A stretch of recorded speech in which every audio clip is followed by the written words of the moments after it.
Guys, I'm Leah. I'm an alcoholic. I feel nervous more so than I have. I don't know why this phone is making me nervous. Um, so I'll just start. I grew up in Minnesota. My mom is from there. My dad is from Hell's Kitchen in New York, which is where I live now. My entire family, aside from my mom, my stepdad, and my little sister, are here. So like I have two brothers and two sisters. My youngest is a stepsister.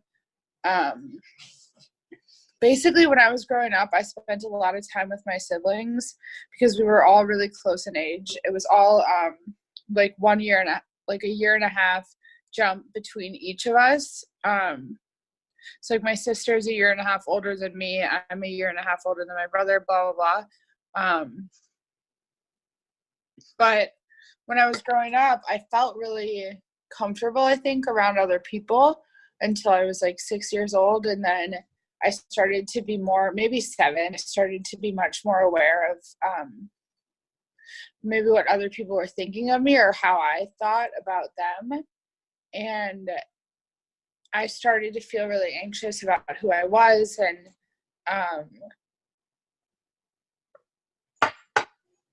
I think that that translated into me seeing a lot of like professionals. I was always in situations where I had some sort of symptom of fear or anxiety, and then I would have to talk to a doctor. I'd have to go see a psychiatrist or whatever. And I've talked to other people that have had that similar experience, even just as children, like constantly being diagnosed with something.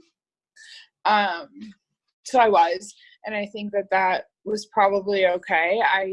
There was a point where I didn't think that was okay, but I realized like I'm really privileged that way, that I had those opportunities. So I feel good about that. But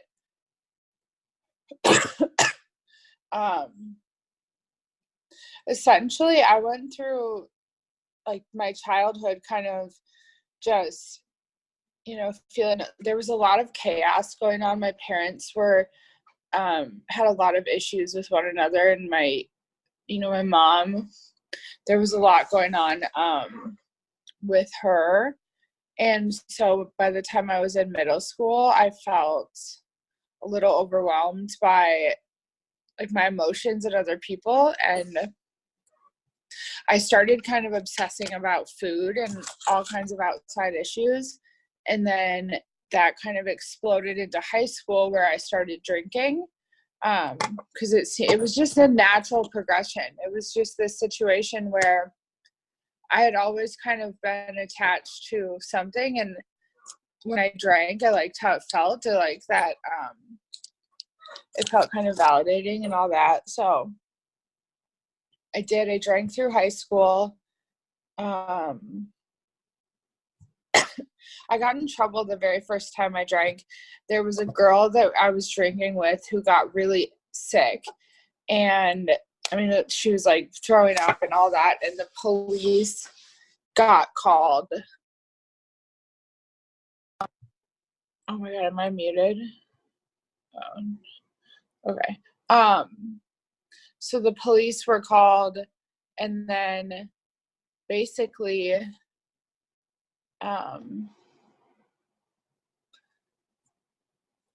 I didn't drink again for a year because my parents I got caught and all these things. So, that was enough of a reason for me not to drink again, I think, at that time. But I was also 14, and I know a lot of 14-year-olds, people that got sober really young, that wouldn't have been enough of a reason. So I don't necessarily think the two are related, but I think that like it was a situation where I didn't have an opportunity, because I would have. And I think that's more what it comes down to, is that once I got in trouble, I didn't have a car. I didn't have any kind of like means or opportunity to drink or do drugs the way that I would have liked to. So I didn't drink. And then I transferred schools.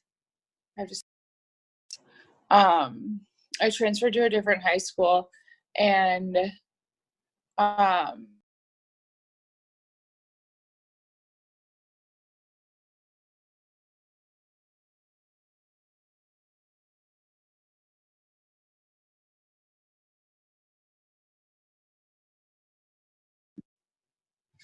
sorry, I'm so sorry, you guys. I'm just gonna leave it the way it is. This is so annoying of me.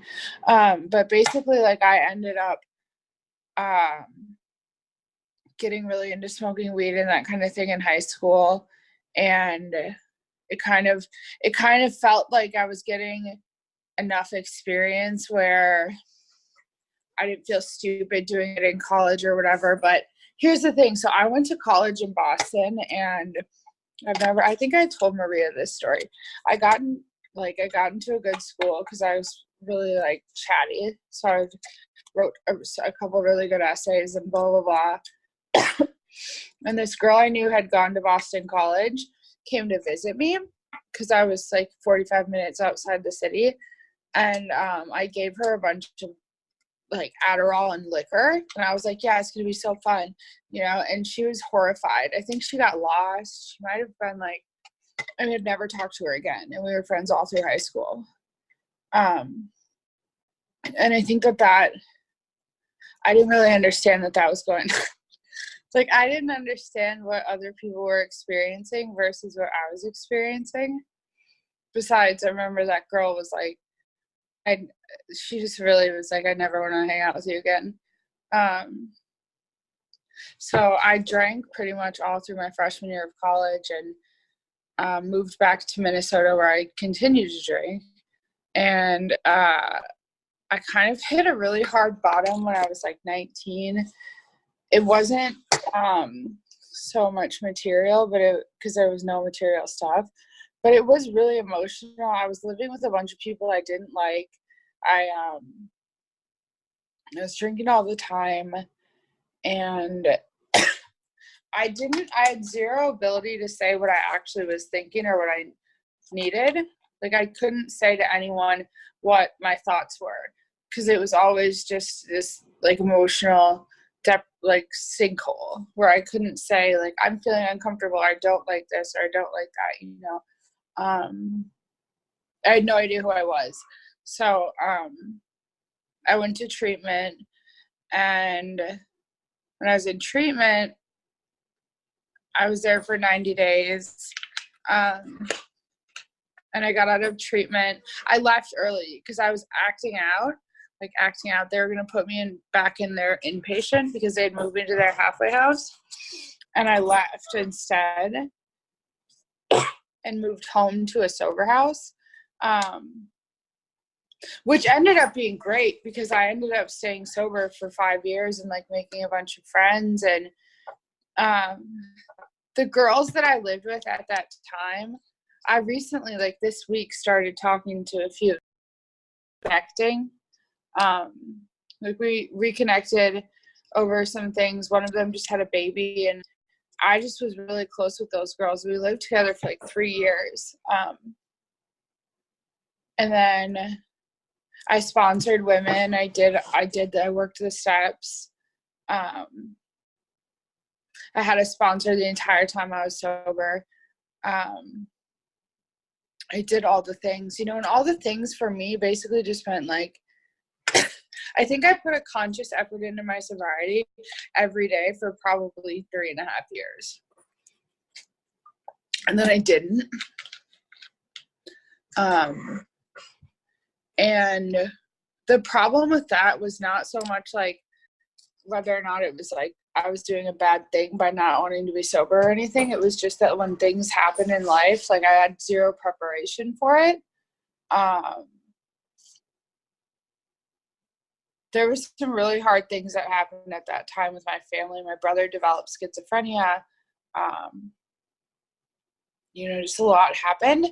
And it would have been fine if I had been like someone who was actively in recovery. And I wasn't, so I drank. And then I drank for like 2.5 years, and I just ripped through so much. It was so bad. I ended up going to treatment almost immediately after that first time I drank, which almost was probably kind of a waste. Like, I'm lucky that I got to go, but I ended up, I just kept, they sent me to this, they sent me to this treatment center in Pennsylvania that was amazing. And the unit that I was on was designed for people who couldn't stay sober, which was weird because I had stayed sober. So I kind of went in with this attitude of like, you can't help me. You don't know what you're talking about. And then, because I would be like, I did it and it didn't work and I don't like it. This huge attitude. When like you didn't do it, you started lying at like 3.5 years sober, and then you lied for another 1.5 years, and then you drank. Like, those are the facts. But my delusion was that I did it and it didn't work. So that was really dangerous. I mean, I think that almost killed me, was that idea that like I already know what I'm talking about. So I went, I just couldn't go to meet. I just went to meetings like on a really surface level for the next 2.5 years. I'm just going to tell you guys my story, I guess, because I don't know what else I'm doing. But I went to meetings and like, it was so surface. I never had any interest in like in AA. I think I've realized now that I had a lot of resentment towards AA. Even at like another 12-step I went to for a while. And I was kind of like, same thing, I don't want it.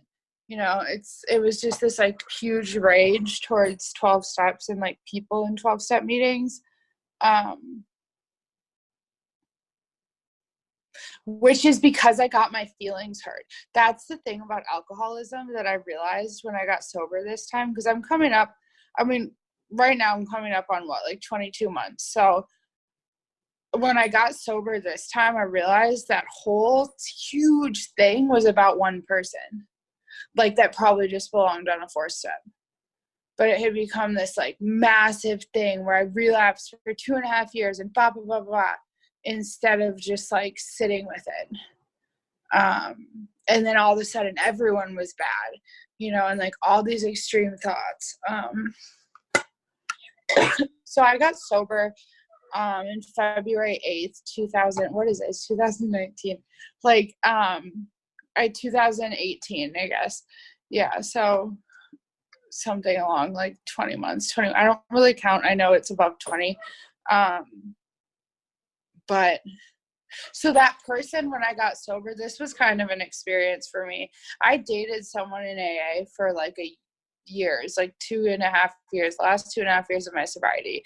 And when I relapsed, a lot of that was that this person hurt me. So like, if you go to the big book, it's like, there's a line in the big book about how like the only conclusion we ever came to is that the world had hurt us.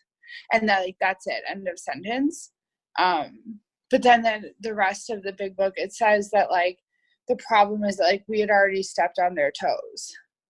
Like we had already made decisions based on self-centeredness and self that put us in a position to get hurt. So, I had all this in my head while I was drinking, and I didn't end up just drinking. I ended up using heroin in like North Philadelphia, which is not where I belong. And I ended up calling this guy and being like, you did this to me. And he was like, you really need help. Like, you're really sick, and it was like, that was mind blowing, because I was this person that I thought had destroyed my life was like, you're very ill. So I went to detox, probably like, not just because of that. It had nothing to do with that in particular, but it had to do more with like the delusion that I was right got smashed. It did get smashed by a lot of different people in a lot of different ways. Like a lot of people died during my relapse. This girl, Emily, that was really mean to me, actually, when we were sober together. We were kind of mean to each other. And that's the thing about YPA, is that, like, I never liked it. I've always hated YPA. I'm, like, pretty involved in YPA, and I hate it. Like, that's, it's something that's been, like, so beneficial for me, and it's not something I enjoy at all. So that's important. So this girl died, and I remember she died, and I realized like there was really no part of that needed to happen. Because by the time Emily died, it was like over. There was, she died in a Walgreens bathroom, and I, like she was pretty young too. She was like 23. But that whole thing about the drama and stuff, like we're stuck on it. We're like trying to survive. So I feel like I've been going forever, but I just I know when I got sober this time, all those things became really irrelevant. Like I got really involved in YPOC for like my first year and a half sober. I've worked the steps twice. I sponsor people. I have service commitments. I don't really, it's like I don't have any reason not to. I'm dating someone new and they're not sober. And I've like tried to kind of explain that, but I've realized that like it's probably something that that's like that I'm like you guys understand in a way that other people are not going to. Even someone that I really like is not going to understand what that felt like. So then I have to involve myself like heavily with people in AA, which I appreciate, I guess like what I would say in terms of my recovery now, and I'll just end with this, because it's been on my mind lately. Like I said, a lot of my friends have died. A lot of people that I didn't like have died. It just happens regardless of what, and not that they died and I didn't like them, that had any relevance, but like, it's really serious. Alcoholism is very serious. And I guess I would just talk about like, grace for myself in terms of the fact that like I probably did the same thing that I've probably had an identical night to the nights that killed my friends. That's I guess what I'm trying to say. And that's like kind of what it came down to, was like that it wasn't like I'm doing such a good job managing my alcoholism. It's just that I kept getting really lucky. And then eventually like it's going to stop and you're going to get hurt.